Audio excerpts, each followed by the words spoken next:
મહેસાણાના વડનગરમાં એશિયાનું બીજા ક્રમનું એક્સપિરિયન્સ મ્યુઝિયમ તૈયાર કરવામાં આવ્યું છે। આ મ્યુઝિયમનું હાલમાં 90% કામ પૂર્ણ થઈ ચૂક્યું છે। આ મ્યુઝિયમ અતુલ્ય વારસાને જીવંત બનાવશે।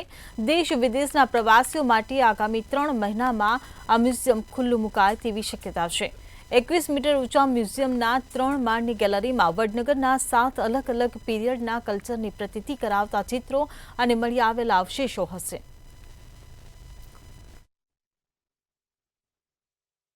ડ્રિલિંગ કરીને 50-50 સેન્ટીમીટર એમને સેક્શન કાઢ્યા, તેનું સંશોધન કરીને પછી એમણે કીધું કે આ નગર 2750 વર્ષ જૂનું છે। કારણ કે એ લોકો જ્યાં સુધી નેચરલ સોઇલ ના મળે ત્યાં સુધી એ લોકો ગયા છે। નેચરલ સોઇલ મળે એટલે અહીંનો જે માનવનું જે વસવાટ એ પૂરું થઈ ગઈ કહેવાય।